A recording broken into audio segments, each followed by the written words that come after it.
Hey guys, स्वागत है आपका स्टडी फॉर नौकरी चैनल पे। और आर एस खुरमी के ऑब्जेक्टिव्स के सॉल्यूशंस को डिस्कस कर रहे थे थर्मोडायनेमिक्स के लिए। 8वां लेक्चर है ये उसका। ESC GATE SSC JE RRB JE किसी भी एग्जाम की तैयारी करें, बहुत ज़्यादा इंपॉर्टेंट है। इस टेलीग्राम चैनल पे आप इस वीडियो की नोटिफिकेशन पा सकते हैं, इंस्टाग्राम पे फॉलो कर सकते हैं डेली बेसिस पे जीके जीएस की अपडेट के लिए। ये सारे टॉपिक हम कवर कर चुके हैं, थर्मोडायनेमिक्स का टॉपिक हम देख रहे हैं। पहला क्वेश्चन है आज का, स्टर्लिंग और इरेक्शन साइकिल्स।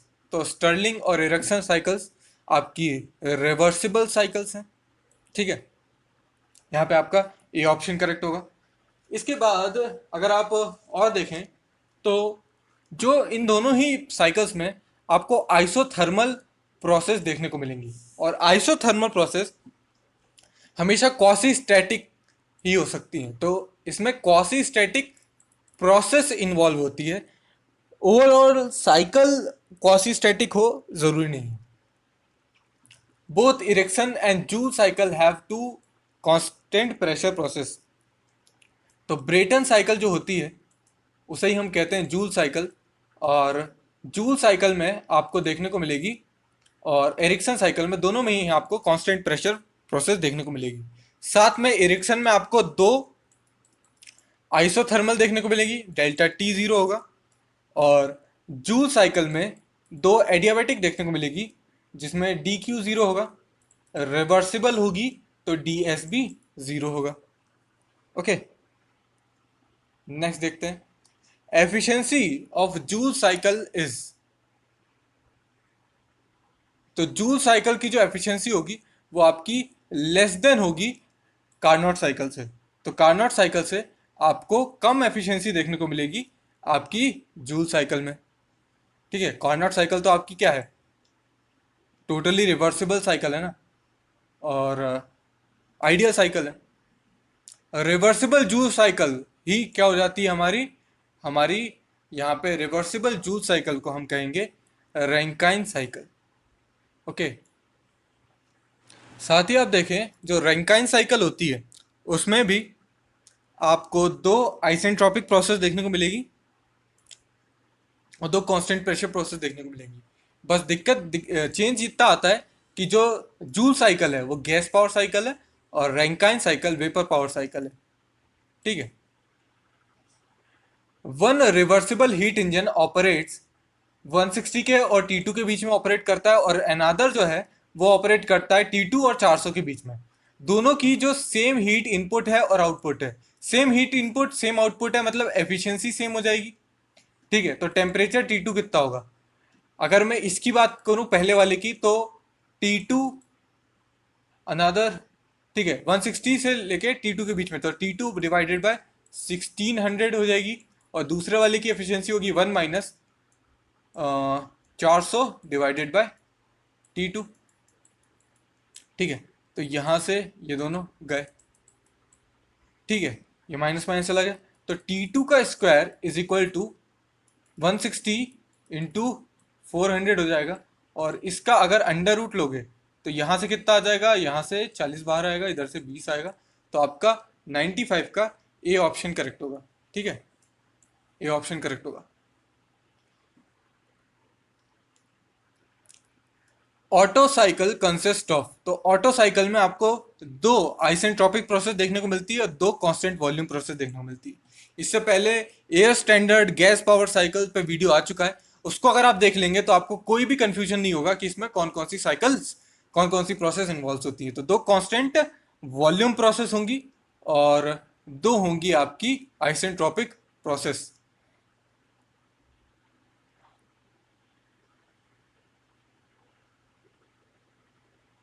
ऑटो साइकिल को हम कांस्टेंट वॉल्यूम साइकिल भी कहेंगे, है ना।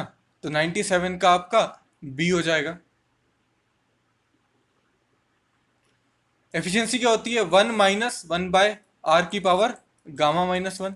तो आपका सी ऑप्शन करेक्ट हो जाएगा।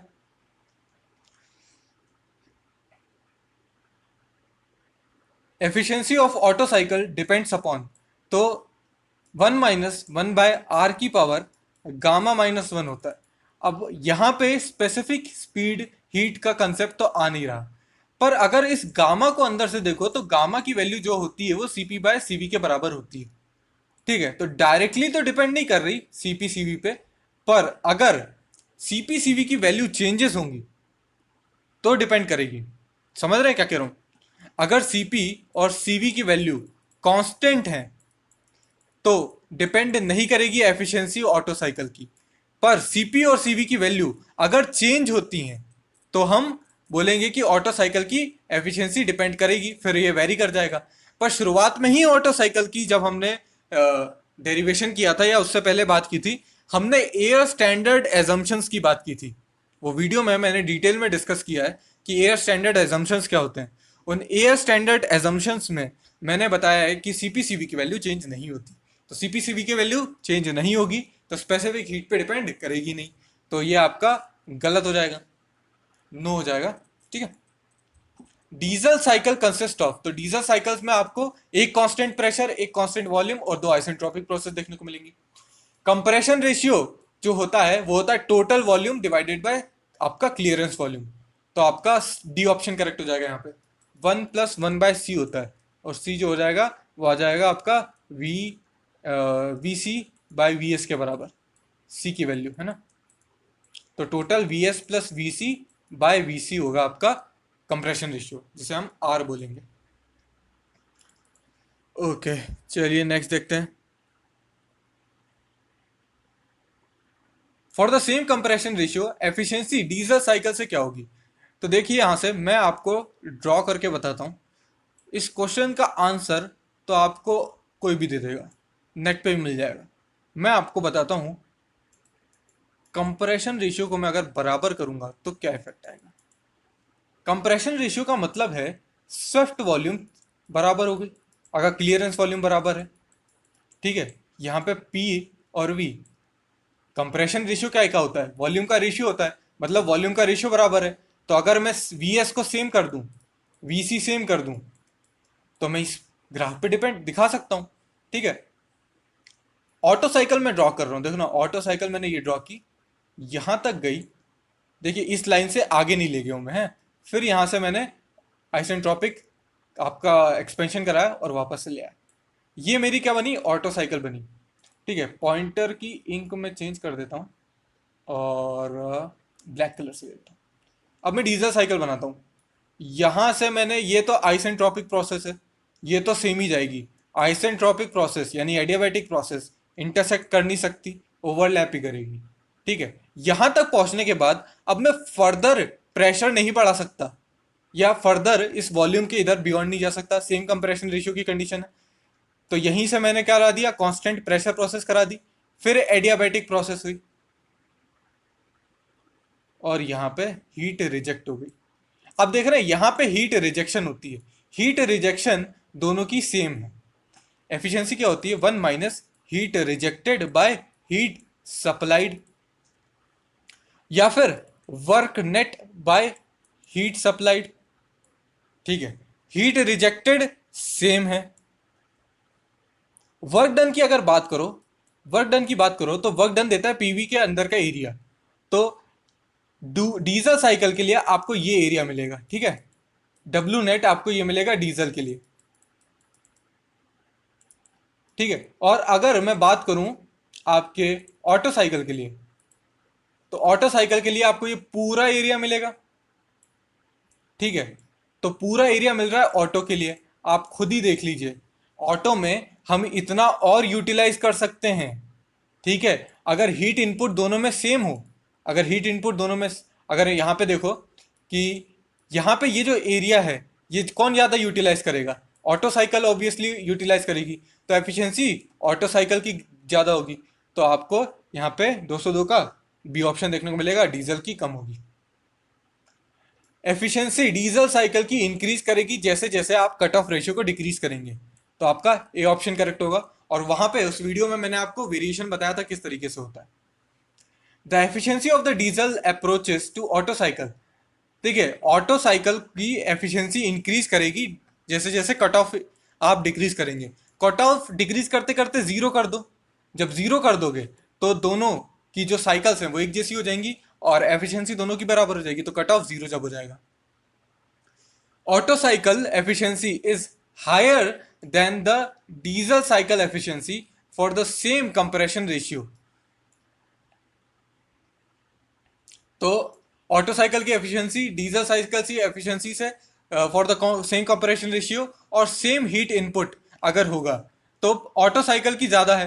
तो अगर 1 minus Q rejected divided by Q input या क्यू सप्लाइड अगर ये सेम है, ठीक है, ये सेम है दोनों का, तो जिसका क्यू रिजेक्टेड कम होगा उसकी एफिशिएंसी ज़्यादा होगी। जो भाई कम रिजेक्ट करेगा उसकी एफिशिएंसी ज़्यादा होगी।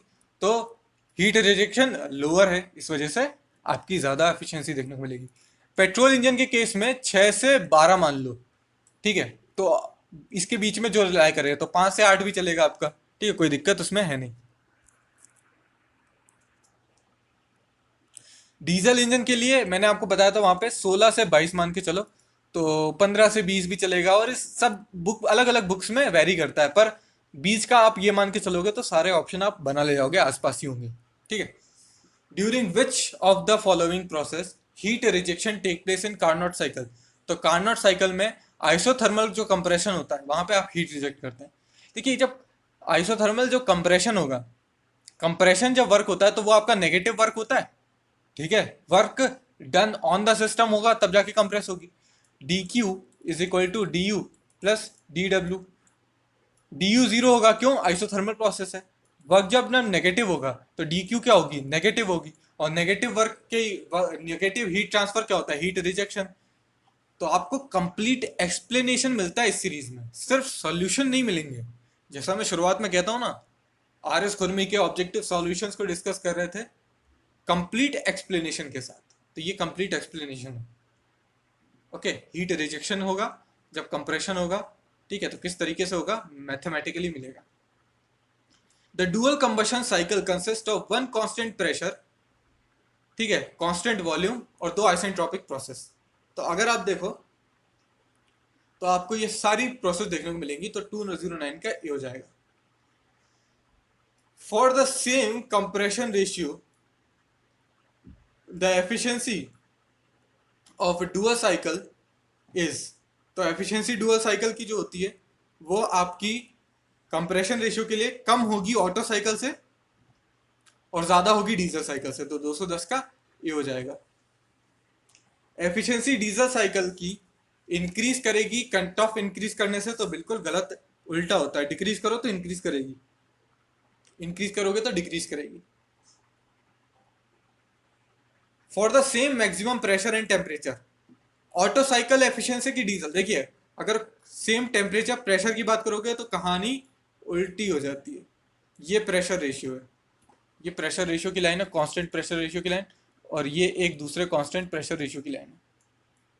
इन दोनों के बीच में अगर मैं कौन सी प्रोसेस ड्रॉ करूं, ऑटो साइकिल ड्रॉ करूंगा, तो वो ऐसी बनेगी।